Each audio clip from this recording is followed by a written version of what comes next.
Thank you, Joni. Thank you, Daystar.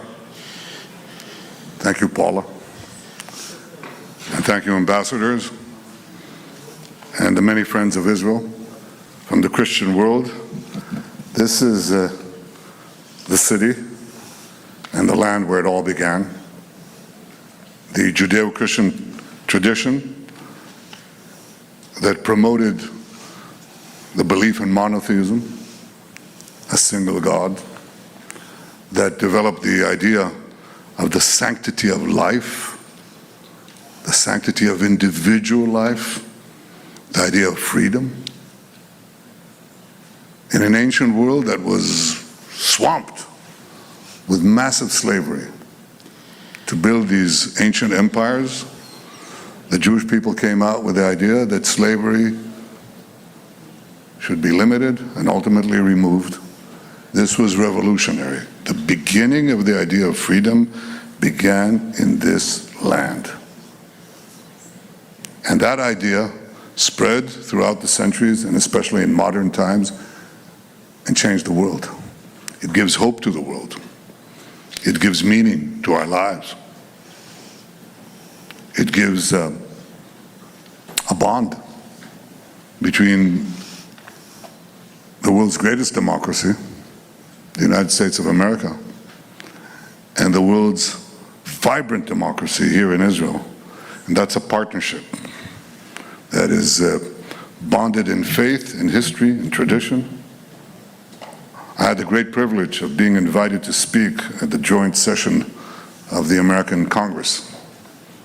And I look on the wall and I see the quote from Moses. That's our common tradition, our common wellspring. We're immersed in the Bible. We live the Bible. We have a future because we have a past. And that past is shared by millions, hundreds of millions around the world.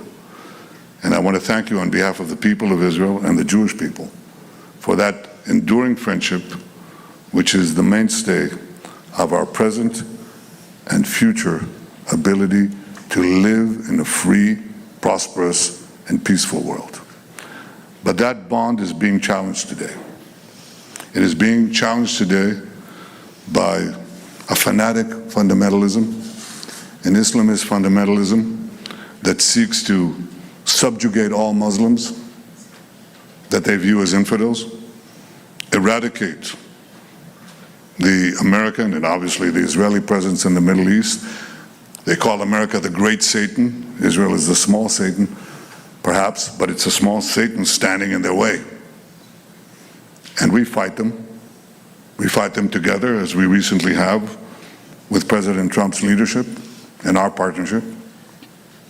And yet we see the effort to break down our bond in America, in other parts of the world. That partnership that promotes Judeo-Christian values, that protects in Israel Christians as nowhere else in the Middle East. That truth is being reversed, put on its head by a campaign of lies. Israel is now portrayed as the enemy of Christians. And the enemies of Christians are portrayed as the friends of the United States. Iran, a friend of the United States, an innocent victim. The Muslim Brotherhood, who chant death to America alongside Iran, friends of America. Hamas, these monsters who burned babies, raped our women, beheaded our men, and chant death to America, friends of America. Israel has a thriving Christian community, the only thriving Christian community in the broad radius of the Middle East, where Christians are not tolerated, they're cherished. You can light Christmas trees in Nazareth, but in Bethlehem, the birthplace of Jesus, when Israel left and the Palestinian Authority came in, the Christian majority shrank from 80% to under 20%. because there was no more Israel to protect them. We cherish our Christian friends. We protect the Christian holy sites, not only the Church of the Holy Sepulchre, but in the Galilee, not only in Nazareth, but in the Galilee, in Capernaum, where Jesus preached for 3 years. We uphold and cherish those sites. So Israel, the guardian of Christianity in the Middle East, is presented on American television by purchased influencers. It's presented as the enemy of Christianity. What folly, what lies, what a travesty of truth. So one of the things we have fought now, a 7-front war, we have an 8th front. And that is the front and the battle for truth. And I can think of no one who can carry this battle alongside with us, no one who can do it better than you on this channel, than you, Paula, and our many Christian friends who must fight for our common values, who must stand up for the truth. And by standing up for the truth, you stand up with Israel, and you stand with the Jewish people against this abomination of falsehoods. We can win this war exactly as we win the 7-front war. And I thank you for your support. I want to address also the ambassadors who are here. Your countries have strong Christian communities and a strong bond with this too. And I want to thank you for your support and the many, many, many millions around the world who voiced support for Israel during our great battles here. We haven't finished, but we're winning, and we'll continue to win. But the main thing that I want to stress is the importance of winning the battle for truth. And that is a battle that we fought even as we speak now. Israel is presented as though we are applying a campaign of starvation in Gaza. What a bold-faced lie. There is no policy of starvation in Gaza, and there is no starvation in Gaza. We enable humanitarian aid throughout the duration of the war to enter Gaza, otherwise there would be no Gazans.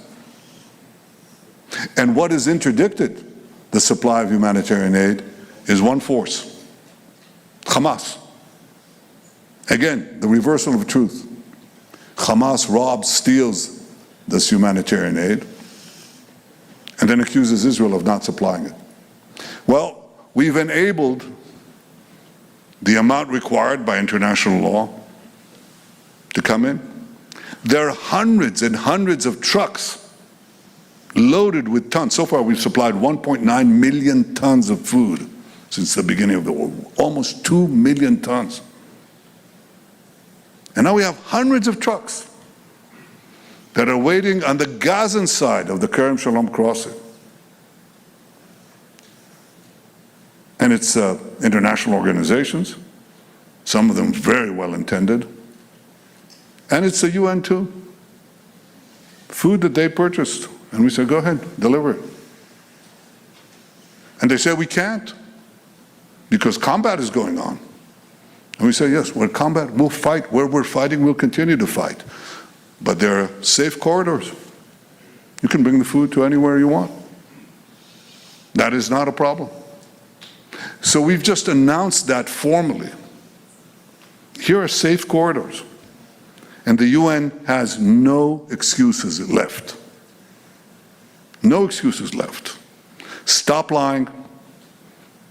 Stop finding excuses. Do what you have to do and stop accusing Israel deliberately of this egregious falsehood. There is no starvation in Gaza, no policy of starvation in Gaza, and I assure you that we have a commitment to achieve our war goals. We'll continue to fight till we achieve the release of our hostages and the destruction of Hamas's military and governing capabilities. They shall be there no more. We shall not have any more of these massacres. We shall not have any more of these monstrosities. We stand for human freedom and human life, and that is not commensurate with Hamas or with Iran, other Iranian proxies. We have fought this battle together. We shall win it together. And I want to assure you that we have great faith in your faith and in our faith. We have a common bond. It is strong. It is something that represents the vast majority of Americans and I would say just about all Israelis. And by the way, Jews and non-Jews alike, because we know that our standing together assures our common future. So I want to thank you on behalf of the State of Israel for everything that you're doing, and as the saying goes, for everything that you will do. Thank you all. Thank you very much. Thank you.